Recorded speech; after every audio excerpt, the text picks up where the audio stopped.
A nossa segunda questão é uma questão da Defensoria Pública, né, de 2011, cuja banca é a CESP. E diz o seguinte, olha, no que diz respeito às fontes do direito penal brasileiro, assinale a opção correta.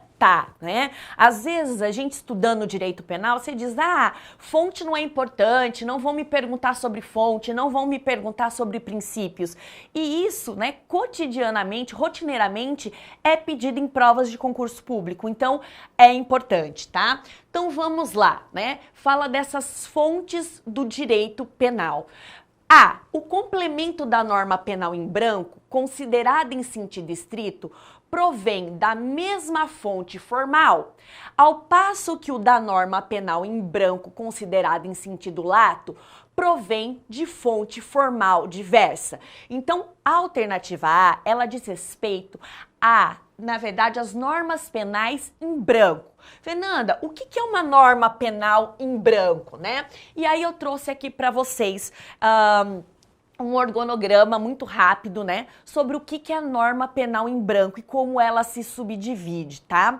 A norma penal em branco é aquela que necessita de uma complementação no seu preceito primário.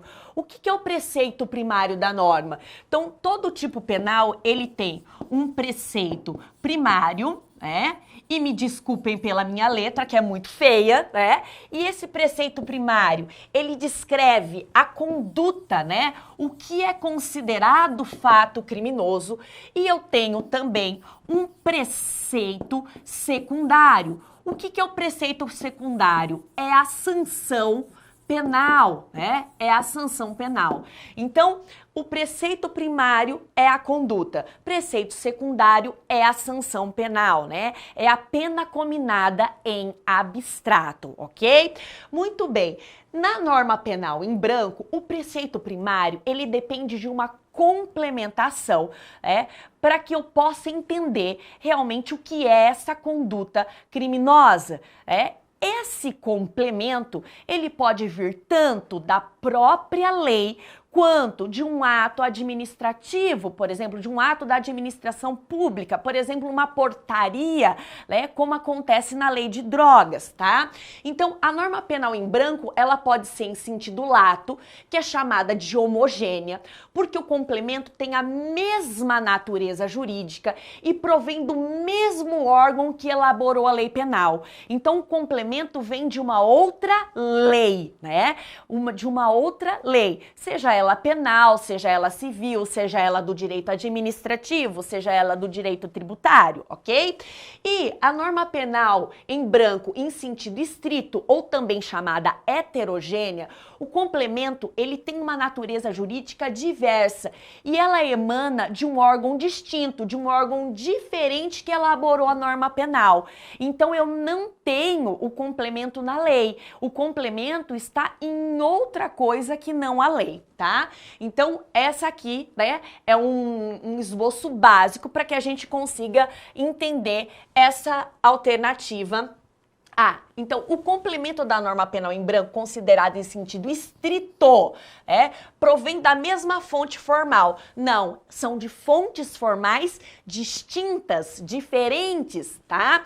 Ao passo que o da norma penal em branco, considerado em sentido lato, provém de fonte formal diversa. Não, é o contrário, provém da mesma fonte formal, ok? Então, essa alternativa está errada. B. A analogia, método pelo qual se aplica a lei de algum caso semelhante ao que estiver sendo analisado, é classificado como fonte formal mediata do direito penal. Então, a primeira coisa, gente, analogia não é fonte do direito penal, tá? A analogia é uma forma de autointegração da norma penal. Existe uma lacuna no nosso ordenamento jurídico e a analogia vai servir para suprir essa lacuna. Então, isso é muito comum, em alternativas de concurso públicos referentes à fonte. Eles colocam a analogia como fonte do direito penal e a analogia não é, tá? Então, não é essa alternativa B. C. Na norma penal em branco ao avesso, o preceito secundário fica a cargo de norma complementar, que, de acordo com o ordenamento jurídico brasileiro, pode ser legal ou infralegal. Então vamos entender o que é essa norma penal norma penal em branco ao avesso.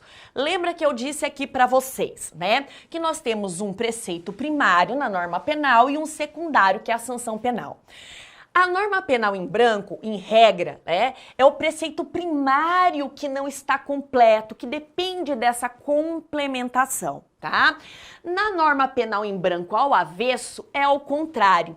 O preceito primário, ele é completo. O que precisa de complementação é esse preceito secundário, é a sanção penal. Então, a norma penal em branco ao avesso é aquela em que o preceito secundário, ou seja, a pena cominada em abstrato, depende de uma complementação, ok?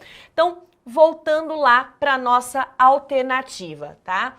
A norma penal em branco ao avesso, o preceito secundário fica a cargo de norma complementar, que de acordo, até aqui tá ok, que de acordo com o ordenamento jurídico brasileiro pode ser legal ou infralegal. O problema tá aqui, tá? Ela não pode ser infralegal. E por quê? Em razão de um princípio, o princípio da legalidade ou da reserva legal. Só a pena se houver uma lei, né, que comine essa pena, que preveja essa sanção penal. Então, o erro tá aqui, não pode ser infralegal, sempre é legal, tá? D. As fontes materiais revelam o direito. As fontes formais são de onde emanam as normas, que no ordenamento jurídico referem-se ao Estado. Então vamos falar para vocês um pouquinho de fontes, né, do direito penal. Eu trouxe aqui para vocês também um resumo muito breve, né, do que são fontes do direito penal. O que é fonte? É de onde emana, né, é de onde provém, né, o direito penal. Nós temos dois tipos de fontes do direito penal. Nós temos as fontes materiais, que também recebem o nome de fontes de produção ou fontes substanciais. E é importante, não é, que nós tenhamos o conhecimento dessas expressões que são sinônimas, porque às vezes o concurso público você sabe a resposta, né? Mas ele usa, ao invés lá de fonte material, a fonte de produção. E aí você diz, eu não sei. Não, você sabe, você só não conhece esse sinônimo. Então, eu trouxe aqui os sinônimos. As fontes materiais, também chamadas de produção ou substancial, e aquelas chamadas de formal, ou também denominadas de cognição ou de conhecimento, tá? Também são sinônimos. As fontes materiais, gente, é aquela, é da elaboração, é de onde vem quem produz o direito penal. Quem é que produz o direito penal? É a União, é daí que vem o direito penal, né? Então todo o direito penal vem da legislação de cunho federal, daquela que vem da União. Então é como se elabora. Quem é o responsável pela elaboração do direito penal? É a União. É daí que vem o direito penal, de forma material, né, na sua produção. E formal, também chamada de conhecimento e de cognição, é a forma pela qual o direito penal se exterioriza, né? É a forma pela qual o direito penal se exterioriza. E ela se subdivide em imediata ou mediata, tá? A fonte formal imediata é sempre a lei penal e só ela, tá? E somente ela. Então, a fonte formal imediata, a de conhecimento, a de cognição, a forma pela qual o direito penal se exterioriza de forma imediata é por meio da lei penal. E aí nós temos a mediata, né? Como é que o direito penal se exterioriza, né, de forma imediata?